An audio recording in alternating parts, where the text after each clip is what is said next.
Good afternoon to St. Marie and Algoma. Welcome to Special Report for Tuesday, July the 28th. We are waiting for Doug Ford's announcement. He's in Ajax today with Dr. Marilee Fullerton, who's the Minister of Long-Term Care. Also the Mayor of Ajax, Sharon Cochran, is going to be there, and Sharon Cochran, who's the Chair of the Lake Ridge Health Board of Trustees, and they're making an announcement on long-term care. But before we go to that, we're going to go to Daniel for a quick weather update. What's going on, buddy?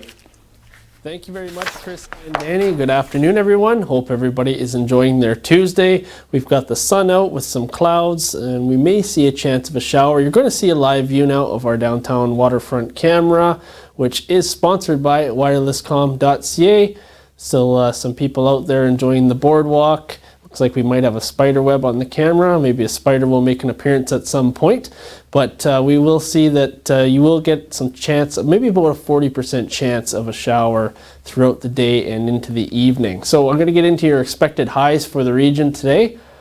24 in Thunder Bay. Wawa, you will sit at 19, the cool spot once again. Timmins, 23 degrees. Sault Ste. Marie will sit at 24, as well as Elliott Lake. And Sudbury, Sudbury will reach a high of 25. And your expected lows, 14 in Thunder Bay and Wawa, 16 in Timmins, 15 here in Sault Ste. Marie, and 16 in Elliott Lake, and a low of 17 in Sudbury, so a comfortable seasonal night in our region. All right, getting into your 3-day. So Wednesday, we will see that mainly sunny, a couple clouds trend continue with seasonal temperatures. 24 degrees is your high. Not much humidity going on over the next few days. We're going to see a low of 16 on Wednesday night. Thursday, you will see a high of 23 and a low of 15. So that is a perfect seasonal sunny day. You're not going to get much humidity on that day. But on Friday, that's going to make a return. We're going to see 27 as our high. Nice and sunny, high UV index, and a low of 17 overnight. So continuing on for your long weekend, you are going to see those temperatures bump up again. Saturday, 28 degrees, and that humidity is going to be full tilt on Saturday. So keep that in mind. Things will level off a bit on Sunday and Monday, but you are still going to see highs of 25 and 26. And then Tuesday, you're going to kind of get back down to a seasonal temperature of 23 and sunny. And then we have our lows around 15 to 17 degrees overnight. So we are looking at a good week of sun, chance of showers here and there. We're also monitoring a shower on the weekend, but we'll monitor that as we get closer. I'm going to send it back over to Chris and Danny. Well, thank you there. Oh, go ahead. We go through the show saying, okay, you're going to say this, I'm going to say that, and then we both get to it. It's like, oh no, wait, who's saying what? Thank you so much, Dan. It's good to know that we're getting back to those seasonal temperatures. And we also want to say thank you so much to KC Security for sponsoring the show. Mm-hmm. And again, as we wait for Premier Forward, we're going to dive into a little bit of the things going on in the community. Sault College just posted the other day that they have postponed their 2020-21 hockey season. They're going to reconvene in October to see if they are fit to start in January, or the season altogether is going to be postponed. Before coming on the show, I was speaking with Alex Parr, who's been doing our news anchoring, and we were kind of talking about how the OHL season is going to look like, because our Sioux Greyhounds, same thing. They're normally prepping right now to start for September. They haven't heard anything either, and they actually have some players who are American, so they can't even come over and play. They can't go over there, and you know what? If their whole season's kind of canceled, they're going to be completely out, because they also have American teams traveling. I was going to say, you also have Sioux Eagles right across the bridge, also an OHL team. How does the Sioux Eagles play their game? It's going to be interesting to see how the Sioux Greyhounds handle this, and especially for those season ticket holders, what are they doing? But apparently, there's still conversation that they're kind of pushing right now for their season ticket holders to continue proceeds and buying, but where's the money going to go? What are they going to watch? You can't have fans in the stadium. What are you going to do? Yeah, maybe you could buy a cardboard cutout and put yourself behind home plate like you do in the Major League Baseball. Okay, that was really That's good. That's an option. That is an option, cardboard cutouts, because apparently some Major League teams are apparently doing that. I'm pretty sure Washington did that, but it's so funny when you watch and they have the commentators. It's like, look, me, I'm behind home plate, but that's the cardboard me. I'm not really there. But it's funny that they still, during the commentating stuff, they still have fans cheering and mooing and all that, so they're still trying to get that life experience. It's almost like playing the video game version. They Thank with, you. with That's like exactly fake what cheering it's like. and stuff like that when you play. Like Woo! like The little when I was a kid, I bobbleheads had a going Sega around. Genesis, and I had Major League Baseball, and there's like cheering, or like when you play the hockey, and there's cheering when you score a goal. It's not real cheering; it's fake cheering. It is. Now we're doing that in real life. We're fake cheering in real life for baseball players. I mean, we're cheering at home. They just can't hear us. But Yep. you know what? It's going to be really interesting to see. And as we've talked more and more about sports and what the sports industry is going to look like, I mean, there are some sports that we haven't even touched yet. What about gymnastics? How's that going to look? You can't. They have a term called spotting, which is you assist the athlete in some of their stunts, but they can even do that. How are you going to clean equipment? So for all we know, that's a story to come, but we have a story on transit right now, don't we, Chris? Yeah, massive announcement today. In total, we're talking about $13 million worth of announcements today. It's all combined into one. So the federal government put in $5.5 million, provincial government put in $4.5 million, and the city had to put in $3.4 million. And what this is doing is it's completely modernizing the Sioux transit system. So what you see today is going to be drastically different over the next few years. You're going to see 22 new buses. There's going to be 39 buses in total. 22 will be brand new. Every bus will have Wi-Fi. Every bus will have automatic location in it, so it will know. It'll automatically chime out what the next station is. Automatically, they'll know exactly where. Kind of like our TTC. Next stop, Spadina Station. Exactly. You will now Okay. have that in Sault Ste. Marie. They're fixing the fare boxes, which is nice. I wrote about it in February, and they've known about this since 2018, that some of the fare boxes haven't worked. And the city has just pushed fixing the fare boxes down and down the road. That was a question I asked the mayor today. Boxes. Yeah. Those are the little huts or the little shelters? and the monthly passes work because you just show them and people can pay cash. But some of the fare boxes, when you put your ticket in, it doesn't stamp it for the passes that you like when you buy like a 10 ride pass or 20 ride pass and things like that. Wasn't working. When I first moved to this town, I was doing it, and I actually did a story on this, and I kept track for a whole week of how many times it didn't stamp my pass. Then I was generous saying it didn't stamp my pass only 30% of the time. It was really actually over 60% of the time. My pass wasn't actually stamped. And so they're going to fix that on all the buses as well. However, the city has known about this from a transit study back in the late 2018 it came in. They've done nothing in that time period to actually fix it. They could have actually literally been losing millions of dollars over the last few years because of this. I asked the mayor about it, and he just was like, well, we didn't have the money to fix it. Well, okay, you don't have the money to fix it, but it's costing you a lot more money not to fix it. Like, with a budget the size of this city, you could have found that money to fix the boxes. I'm really curious if with like the punching of the cards and stuff like that, I wonder if they're ever going to go towards like the Presto Pass like we see with TTC and down that might south. be the new system.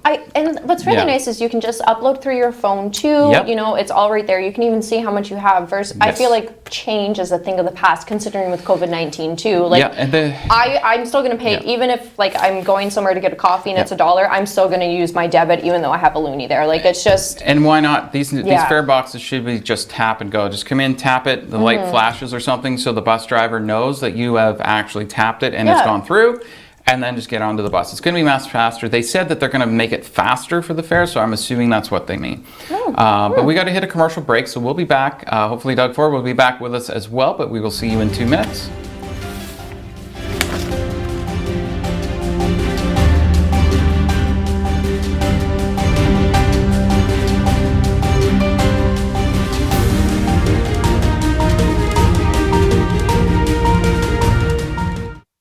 Recently, the Government of Ontario established a $100 million Affordability Fund to help Ontarians who don't qualify for low-income conservation programs ease the burden of their electricity bill. Whether you rent or own your home, as long as you pay your electric bill, you could qualify. There are 3 levels of support available. The first is a home energy kit with upgrades like smart power bars and LED light bulbs. The second includes Energy Star appliances that help keep things cool during the hot summer months. The third is for electrically heated homes so that your power bills don't break the bank during those long Canadian winters. Plus, all upgrades, including installation, are completely free of charge.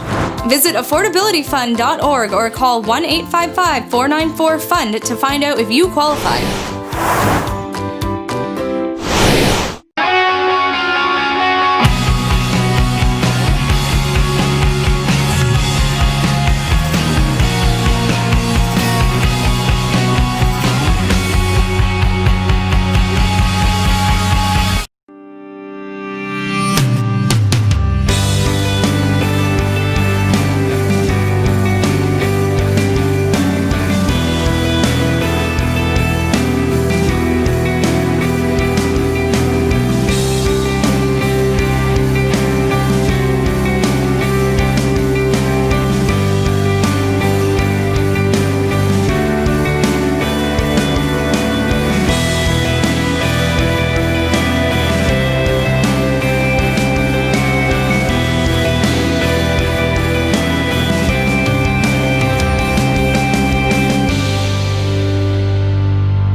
And welcome back to Special Report for Tuesday, July the 28th. We are just waiting for Doug Ford's press conference. It's going to be on long-term care today. Mary Fullerton, who's the Minister of Long-Term Care, is going to be there for this announcement in Ajax. Also, the Mayor of Ajax is going to be there, and also the Chair of the Lake Ridge Health System, which is the health system that is in Ajax and in Oshawa area. They're probably going to be in a field again. Yeah, they'll probably be in a field with a shovel in the ground because it's going to be some sort of long-term care facility that they're going to be announcing. Which is good. You know what? All these new announcements of all these long-term care homes, it really also eases up hospital capacity. Yes. I mean, if you look at the Ontario Finished Rest Home, they just got approval last year, and they're still waiting to start the build right now. So it's going to be interesting to see how they start, how long they're going to take. I mean, you look back at, oh my gosh, I can't remember, Wuhan, when they made their whole hospital, in 4 days? I don't know. It was nuts. So we're lucky to know. They did this announcement on how many new beds they're going to make and stuff, but they took part of the process out to actually get these shovels into the ground. So it does look like, you know, they will, with what they're doing, they should be on track to about 8,000 new beds in the next 2 years, which is kind of what they said they were going to do. Not to mention they're going to be revamping other beds. But today sounds like it will be a new facility. Yeah. And it'll be part of the Lake Ridge Health System. So. All these health systems are just it's about time these health systems actually started to work together and in tandem and didn't kind of view it like, well, we got to get this person out to go over here and view more integrated care. We had the announcement in Algoma. Obviously, the Algoma Health Team also integrated care there as well. You know, it seems that what's going on with the modernization and more of like, let's work together as opposed to this agency versus this agency. It looks like going forward, when this starts to actually get fleshed out and we actually sort of get to the point where we can see actionable things happening. Right now we're just in the process of building more stuff, but I feel like in the next 2 years we could be in a different position. Oh, 100%. And we need these spots because our population is aging quickly across all of Canada. And the baby boomers are all hitting retirement age. I was just supposed to say the baby boom is real. The baby boom is now turning into the senior boom. So they need places to go and they can't live on their own anymore. Yeah, that's true. Yeah. But we have a lot of this. Speaking of healthcare, the Miami Marlins. Wow. This is so much to talk about right here. They're now at 15 players who have tested positive, plus staff. Backstory with this, we know that the Jays have had a hard time trying to figure out where to play. We know Pittsburgh, they decided not. They got confirmation that they were going to start Buffalo Stadium as kind of like their new home. And when we talk about the Miami Marlins, they were actually supposed to play the Jays in their home opener, and now it's actually Philly. So because of this test positive, they've had to completely change it again. And it's nuts, but we are going to cut over to Ford. Here he is.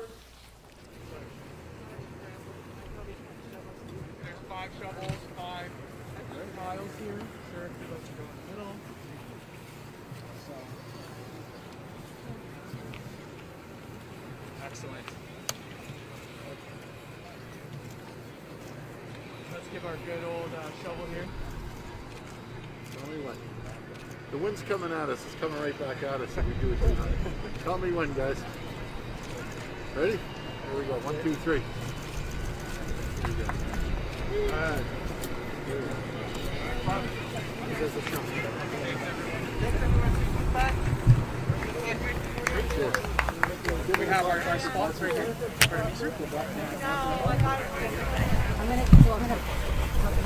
other reporters are hanging out on this side if you want to take it.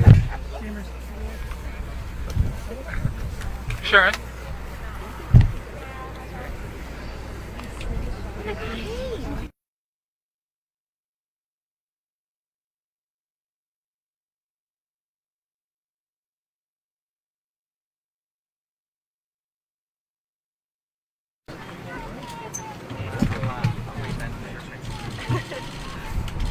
You got James? Okay.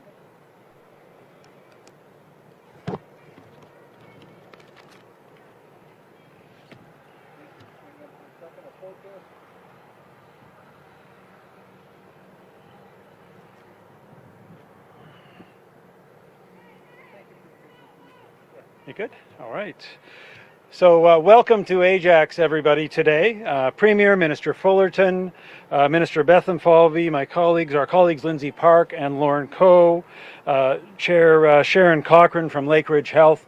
It's great to be here today. I have to shout out as well Chair John Henry and Mayor Sean Collier, to the Mayor and to the Chair and to their councils. Thank you for the leadership that you've shown through the COVID-19 pandemic. All of us in the Durham and the Ajax community appreciate that leadership. Thank you. I am so glad, Sharon, that we are here at Ajax Pickering Hospital, part of the Lakeridge Hospital community. Ajax Pickering Hospital is at the center of our community in Ajax, in Pickering, and throughout Durham. And it's a place that serves our people well in sickness and in health in particular. And we had a chance, and the Premier had a chance to thank some of the healthcare heroes, the workers, and of also the volunteers. So maybe just a quick round of applause for our healthcare frontline heroes and the volunteers that make this place work. Ladies and gentlemen, throughout this pandemic, Premier Ford has talked about something called the Ontario spirit.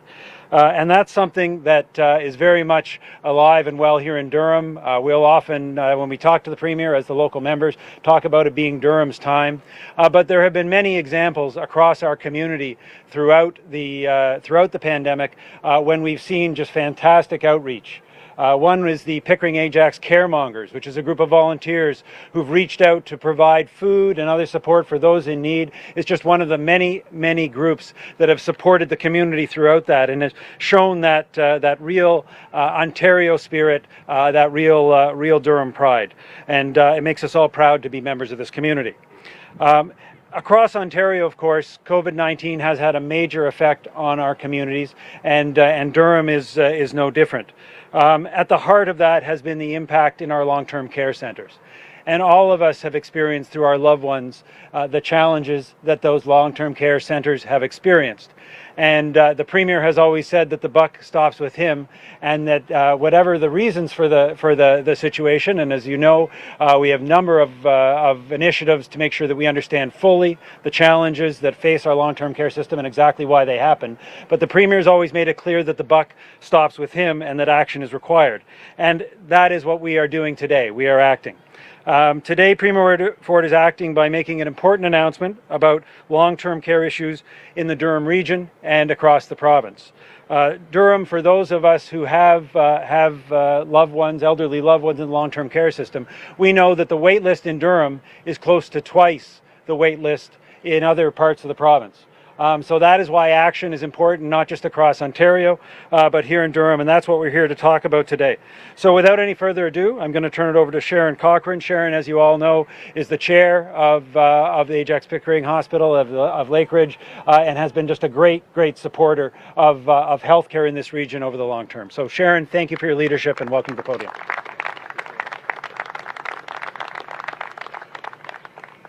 Thank you, Rod.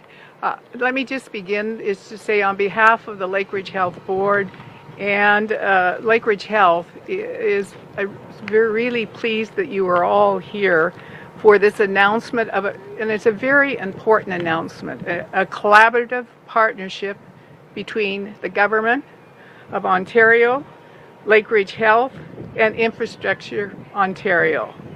And it will be an announcement of a long-term care facility here at the Ajax Pickering site.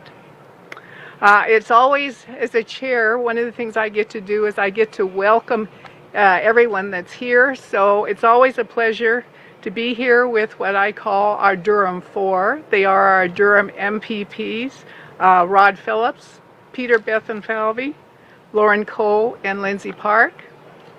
And an extra pleasure to be able to have Premier Ford here today, as well as Dr. Fullerton.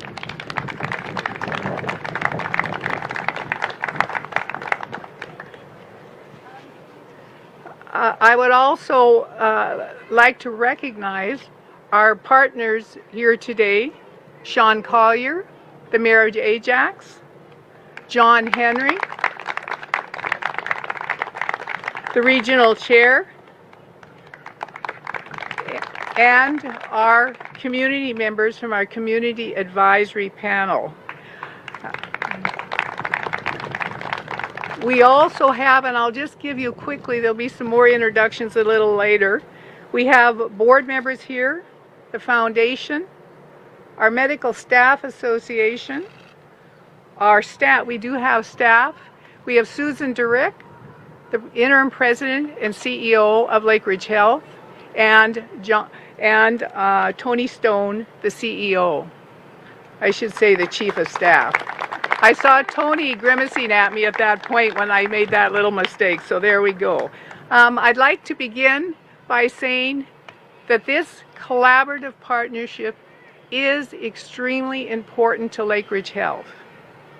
It enables Lakeridge Health's future, a future with health improvements that matter the most, a future with connected partnerships, and a future with an integrated healthcare system for the Durham region.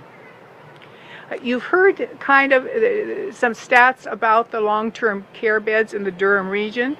My only comment is we are among the lowest in the province in terms of the number of beds. And we know from our demographic scans that there will be an increasing senior population. So this announcement is really important to us. 320 long-term care beds. Wow.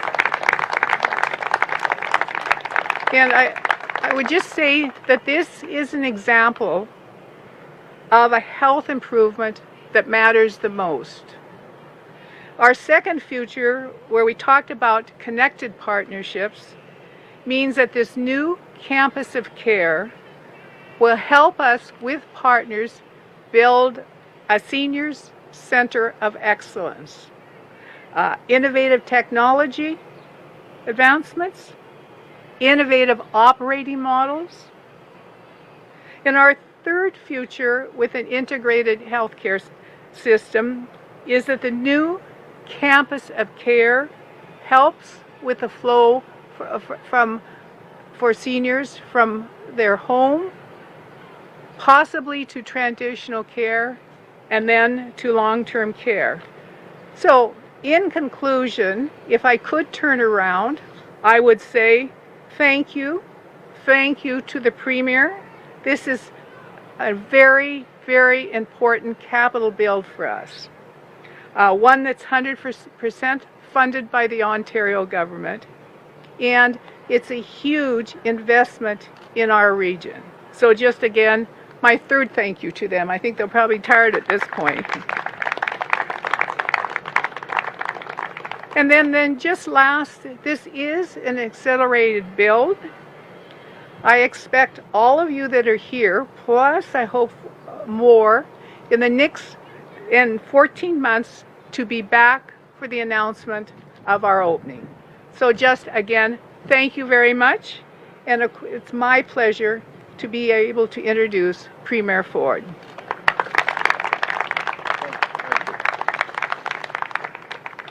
Well, thank you so much, Sharon, and thank you for the warm welcome. Well, good afternoon, everyone. It's great to be back in beautiful Durham today. I absolutely love the Durham region, and you folks have it all right here in your own backyard.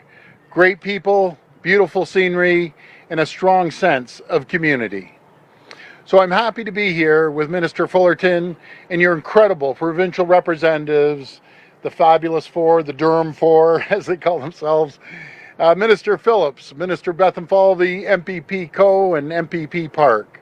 This team behind me are working 7 days a week for the people of Durham. And today's historic announcement is proof that they're getting results. All across Durham, my government is making investments in the region's future. Investments like doubling the size of Bowmanville Hospital, with a new patient tower, a new emergency room, a new critical care, and inpatient units. We're adding 15 more midday GO trips and delivering two-way all-day service every 15 minutes along the Lakeshore East GO rail line. This is great news for Durham Region, and we couldn't do it without the help of our municipal partners. My friends, we recently secured a $4 billion deal from the federal investment for Ontario municipalities.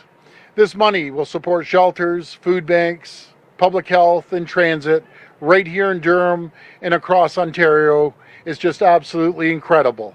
And we did it working hand in hand with our municipal partners. They had our back during these critical negotiations, so I thank you for joining us today. We have Ajax Mayor Collier, Durham Region Chair John Henry, Uxbridge Mayor Barton, and Brock Mayor Bath Haddon. Oshawa Deputy Mayor Bob Chapman. Bob, you're an absolute champion. And I know Pickering Mayor Dave Ryan just had surgery and couldn't be with us. We wish him a very speedy recovery. And thank you, Deputy Mayor Ash, for being with us at today's event in place of Dave. I also want to recognize the team here at Lakeridge Health, all the heroic nurses, doctors, personal support workers, and hospital staff. Thank you for going above and beyond to support Orchard Villa and many other long-term care homes in the area. During our time of greatest need, this community, the workers here, you stepped up and you came together, and we thank you. My friends, we will never forget this difficult chapter in our history, some of the darkest days we have ever faced as a province. But when we look back, this period will not be defined by the virus. This period will be defined by the everyday heroes. Those who came together, those who stood together to protect our most vulnerable. Thank you from the bottom of my heart. You guys get You had our backs and we have yours, and that's why we're here today. We're all here today because we care about our seniors. We want our seniors in our long-term care homes to have a safe, comfortable place to call home. It's no secret we inherited a broken system, a crisis decades in the making. We didn't create this mess, but my friends, we're all going to fix it. And it starts with building new beds, new facilities. We're putting forward bold new solutions to deal with the years of underinvestment in our long-term care system. And last week, I launched a new pilot program, a new building model to get more beds built faster for our seniors. We're building state-of-the-art facilities with modern design standards, the best amenities, comfortable and safe places for our seniors to call home. And most important of all, we're doing it in months, which I find incredible. It's going to be done in months opposed to years. And today, I'm thrilled to announce another brand new project to accelerate the building of 322 new long-term care beds right here in Durham Region. That's 320 brand new beds delivered by the end of 2021. That's 320 more seniors who will have access to the care they deserve by the end of next year.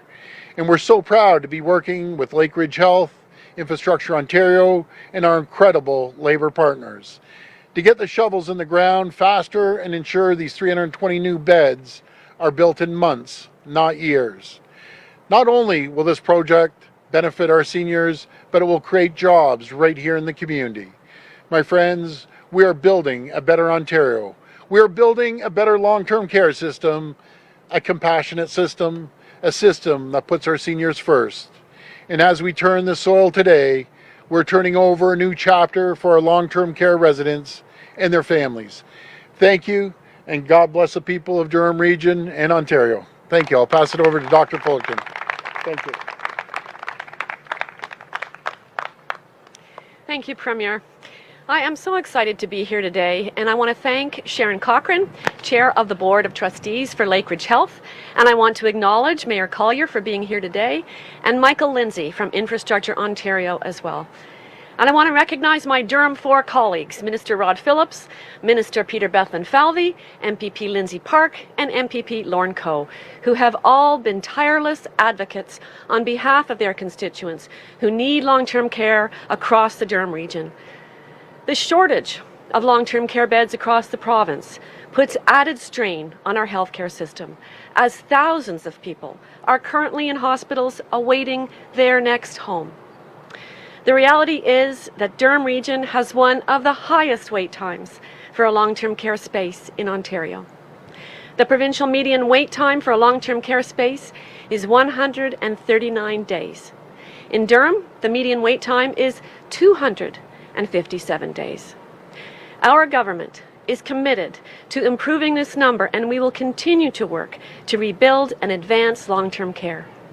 We remain steadfast in our promise to provide our most vulnerable people with the care they need in a safe and comfortable living space by modernizing the long-term care sector and creating capacity throughout the province.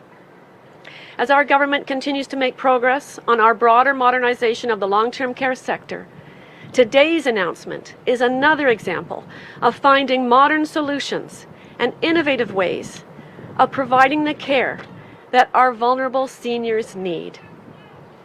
Currently, it takes approximately 36 months to build a long-term care home once a site and financing has been secured. And through a range of enabling measures such as modular design and construction, rapid procurement, increased construction times to lessen the duration of construction, and the use of hospital lands, we are targeting occupancy of this new long-term care home in 2021.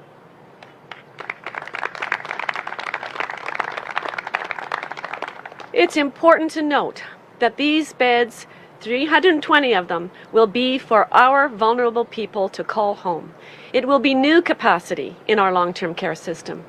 Through innovation, partnership, and modern solutions, our government will continue to improve our long-term care system and create new and modern spaces for our aging loved ones to call home and get the care they need and deserve. Thank you. And now I'd like to invite Regional Chair and CEO John Henry to say a few words. Thank you.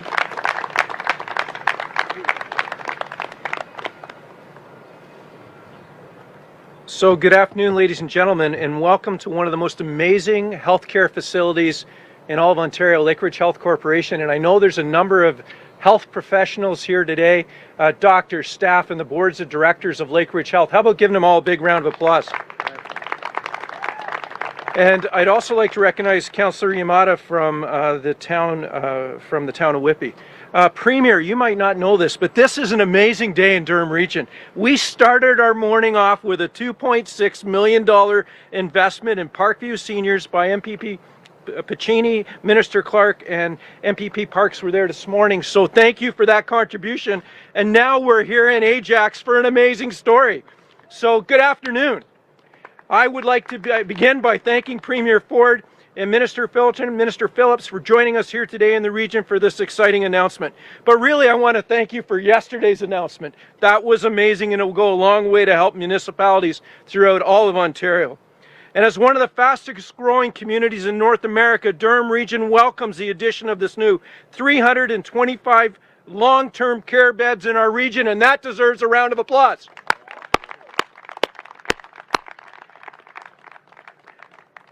These new residents will not only enjoy a new state-of-the-art facility, but they will be located on the same lands as one of the province's finest hospitals. And I have to commend Premier Ford and his team on this initiative. They have put a lot of consideration into this project and worked hard to make this a reality for our community. This announcement today is in alignment with the commitment of Durham Regional Council to improve the life of people and businesses in our region through the delivery of essential services. One of which is the delivery of high-quality care within our 4 directly operated long-term care homes. We are pleased that this announcement completes the region's strategic plan, a guiding document that lays out our priorities and sets achievable goals for the short and long term. Taking care of our vulnerable population is one of our top priorities and has always been one for our council. Once built, this facility will allow residents to live in a caring community where people are treated with dignity and respect, where we work to ensure that no one gets left behind or falls through the cracks, a place where quality of life is second to none. a place where we work together alongside our provincial and federal governments to ensure our region continues to grow, families continue to thrive, and our residents continue to say it's the best place in Ontario to live, work, and retire. Throughout this unprecedented pandemic, our community has continued to remain Durham strong, coming together much like all of Ontario to overcome this crisis. On behalf of the residents of Durham Region, we want to thank you once again, Premier Ford, for working together with us to improve long-term care for our most vulnerable. An investment in our people, an investment in our future. Thank you for being here today.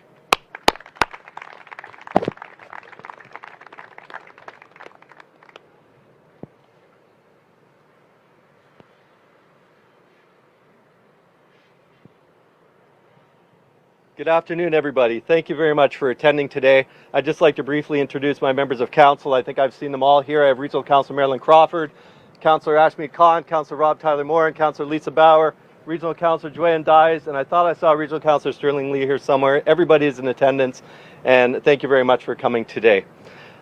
I want to say on behalf of Ajax Council and residents of Ajax, thank you to Premier Ford and your strong cabinet for your leadership in navigating the COVID-19 crisis, for supporting and partnering with municipalities, and getting us back on track by investing in critical infrastructure like the long-term care home announced today. We're incredibly excited about this announcement. That deserves a round. Come on. Healthcare is an essential component of the quality of life residents expect and deserve. This announcement will mean better access to not only long-term supportive housing for seniors, but will free up vital space in our hospital for those who need treatment. Our Ajax community is strongly invested in the long-term success of our Ajax Pickering Hospital.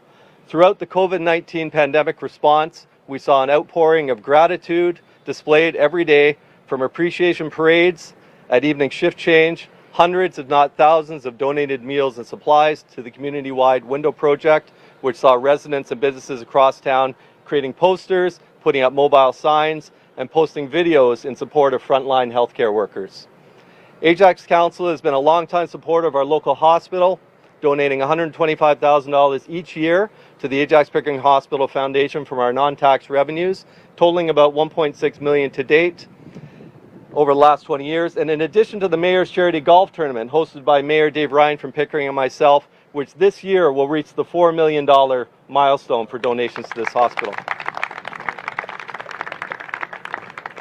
I know that I speak for all of Ajax when I welcome this timely development. Co-locating a new long-term care facility directly beside our hospital just makes perfect sense. Ajax has a large older adult and senior population, and our seniors, many of whom have been in Ajax for all of our 65 years, deserve the best care that we can provide. Thank you. But moreover, the entire region benefits from these measures taken to end hallway healthcare and alleviate pressure on our emergency rooms. New updated facilities for seniors like the one announced today could not come at a better time. I want to thank our local MP, Rod Phillips, for his leadership on this and commitment to Ajax. Our team is committed to doing everything we can to expedite the process and to ensure that this facility is up and running as soon as possible. Now I'd like to invite Minister Peter Bethlenfalvy to come to the podium and finish up. Peter? Thank you. Well, thank you, Mayor, and I am the last speaker. It's a great day to be here. I want to thank you, Mayor Collier, for those thoughtful words and for your leadership through these extraordinary times.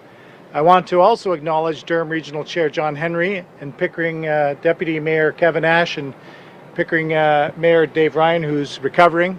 Thank you for your leadership as we navigate COVID-19 in the Durham region together. It's also great to be here with my Durham colleagues, also known as the Durham Four, MPP Rod Phillips, Lauren Coe, and Lindsay Park. And finally, Sharon Cochran and Susan Durick and all the great healthcare workers at Lakeridge Health. This doesn't happen without you. All of you. And I do remember doing a motorcade through here, and I remember all the personal support workers, the nurses. We drove around here, and I'm waving and smiling, and you know what they're doing? They're waving and smiling back at me and saying thank you to me, and I'm going, you got to be kidding. You're the ones on the front line. But then I realized we're doing this all together. I'm really, as the MPP for Pickering Uxbridge, I'm really thrilled that this important project is going forward. I particularly want to thank Premier Ford and Minister Fulton for joining us here today to share this exciting news, along with others, and I see them up close and personal. These two are working 24/7 to fix the long-term care system, and today's announcement is a testament to that. So thank you for spearheading this community project that will help provide a world-class long-term care health system for our growing population in Durham region. And I'm so proud of the leadership here at Lake Ridge Health, where the staff, the doctors, the nurses, the personal support workers, and the entire team have gone above and beyond these past few months to keep patients and our community safe. Whether it was going in to help defeat COVID-19 at Orchard Villa, or collecting personal protective equipment donations for healthcare workers and distributing them across long-term care homes in the area, they stepped up. Thank you all for showing the true Ontario spirit. Merci à tous d'avoir montré l'esprit de l'Ontario. And merci beaucoup, mon vieux. And today we are taking another step forward to protect the most vulnerable in our community. Et aujourd'hui, nous faisons un autre pas en avant pour protéger les plus vulnérables de notre communauté. Durham region currently holds the longest wait list, as was mentioned many times, in the province, and so building additional capacity is crucial for our residents. Traditional projects like these can take at least 36 months, but as was mentioned, we're hoping to have it completed by the end of 2021.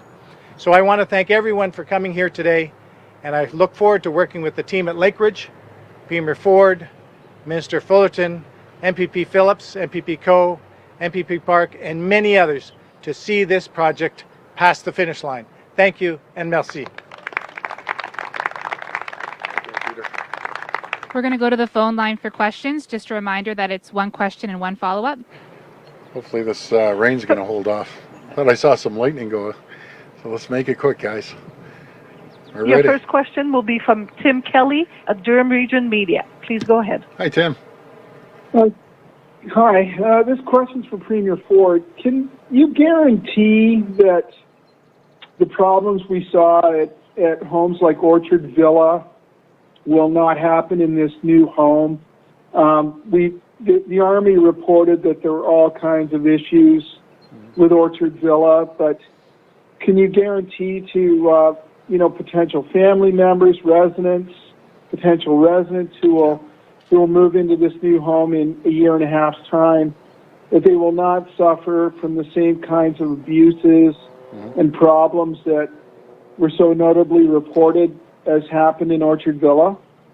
Yeah, well, first of all, I want to thank you for the question. I want to thank the folks from Lake Ridge Health. I remember getting the call the night the breakout happened with Minister Bethan Falvey, and people reacted quickly, and it's a real challenge when this virus gets in these homes. It goes through there like an Australian bushfire, and we're doing everything we can to make sure that never ever happens again.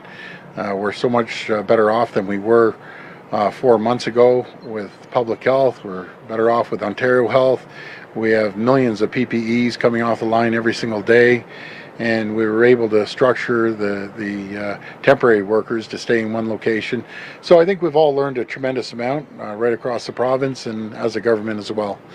So we're in much better shape, and we'll do everything we can to make sure that never happens again. Follow-up?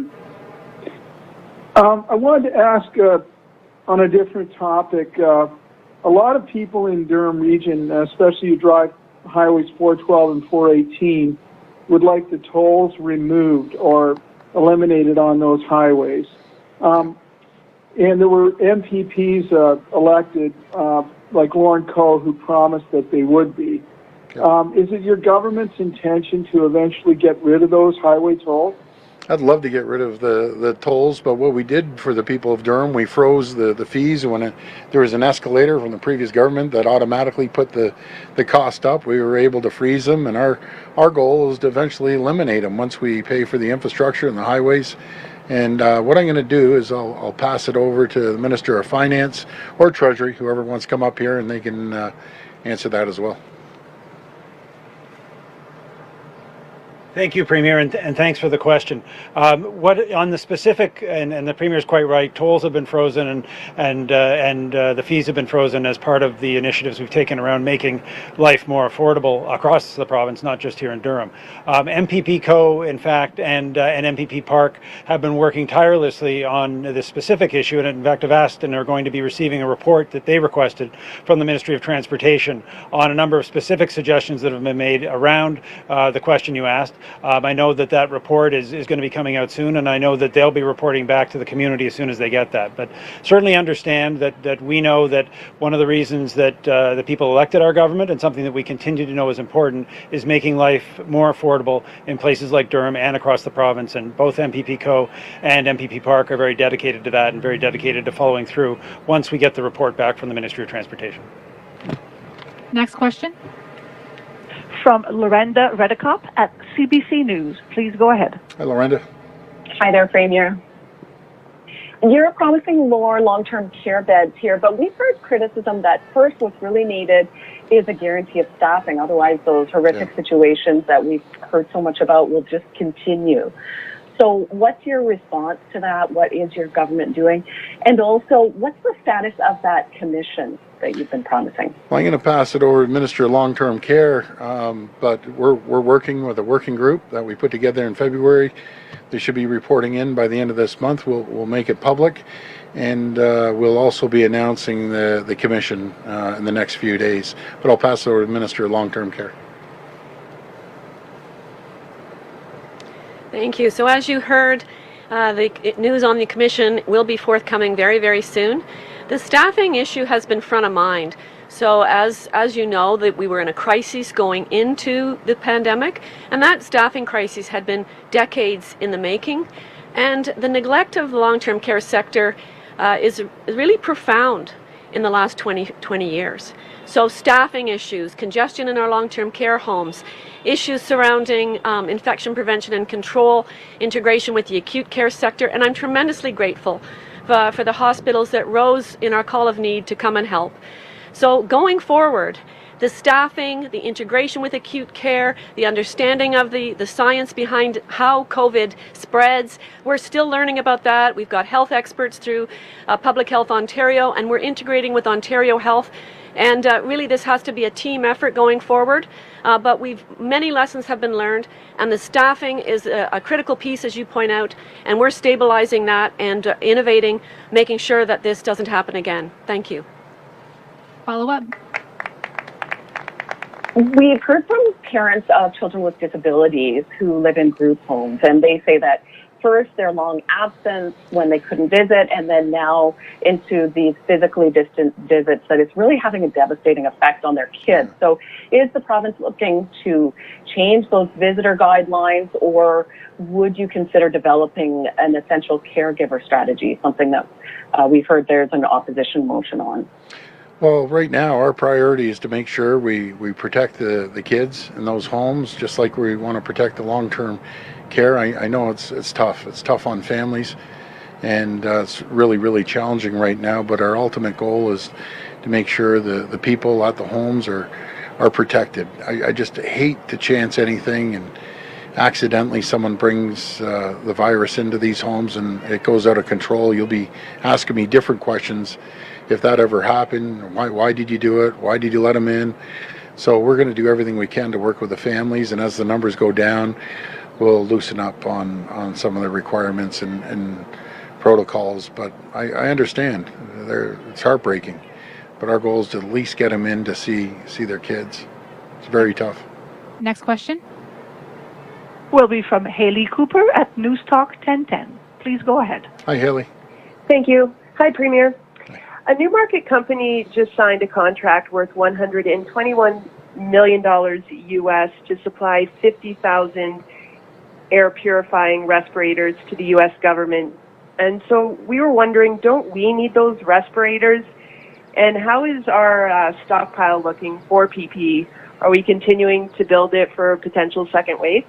We are on all PPEs. I've been in numerous facilities. We just went by one, Yorkville, that is actually building parts for ventilators. We have over 10,000 ventilators on order, which they're coming off the line right now. We have a stockpile of ventilators within the province. Everyone pitched in. A lot of companies switched over their line, like Lakeview.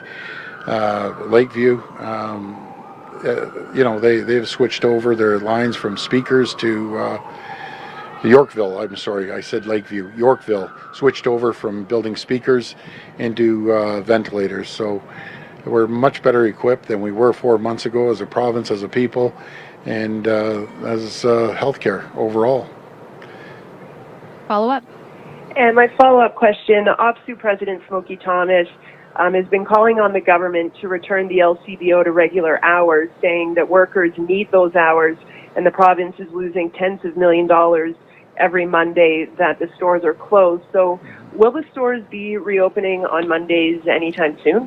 Well, first of all, I think the world of Smokey Thomas. He's been a great partner throughout this pandemic, and I appreciate everything he's done. I'm going to pass it over to the Minister of Finance. That falls under his portfolio. Yes, we are, and we always appreciate the suggestions from Smokey Thomas. He has been a good partner in terms of our operations at the LCBO. At this time, of course, like every other employer, we're looking at what can be done to safely ensure that people can return to work, but also that stores can be open. The LCBO has been open throughout the pandemic, but we did reduce the hours, and that was part of wanting to make sure that additional cleaning and safety procedures could be undertaken inside what are very, very busy stores. There has been, and it won't surprise any of my constituents here, there's been a lot of activity, and the LCBOs have been busy, and so we'll be looking at what makes sense in terms of hours, but we're always going to put the workers' safety first, and we're always going to make sure we listen to people like Smokey and their suggestions. Our objective here in Durham, where we moved to stage 3 last Friday, and across the province, is to get everybody back to work, but only when we can do it safely, and then to help get our economy back on its feet.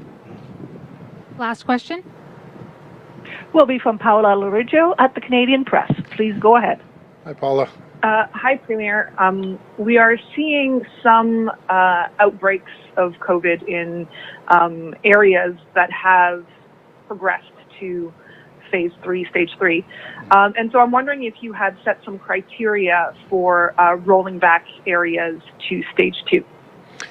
Well, not right now. I guess you're talking about Ottawa. I think they dropped a couple points. We're at 111 today, which is pretty good. Nothing's acceptable until you get down to 0. But when we have 14.5 million people, 111 cases, it's great work from all 14.5 million people. Great work from our frontline healthcare workers, and I'm very grateful. But right now, we have to look at every single region. There's 34 chief medical officers that communicate with our chief medical officer, and we really rely on the advice of the healthcare table, and they're doing a good job so far. But I don't think it's anything that spiked too badly. We're still keeping an eye on always on Toronto, Peel, and especially Essex. And my heart breaks for those folks in Essex. Man, they're getting a tough time of it, but we're going to help them try to move into stage 3 as quickly as possible, and we'll have an announcement about all 3 regions tomorrow: Toronto, Peel, and Essex. Follow up. Speaking of Windsor Essex, you said last week that you were considering mandatory testing on farms.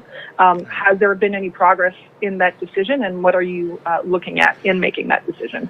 Well, the good news is they're back making sure they're testing on the farms. They have the Agri Center that people can go get tested. We still have quite a few farms to make it to, and I just ask the farmers, which I tell you all the time, I love our farmers, they're great people. And the migrant workers, we're there to protect you, but it's critical that you get a test. It's absolutely critical, and had an opportunity to talk to another premier last night about the same situation, and he's in agreement. I hate forcing anyone to do anything, but we need cooperation. If you go into a country, you should get tested, just out of respect to the country and the privilege of going to any country. Thank you, everyone. Thank you, everyone. Really appreciate it. Thank you. Thank you, everyone.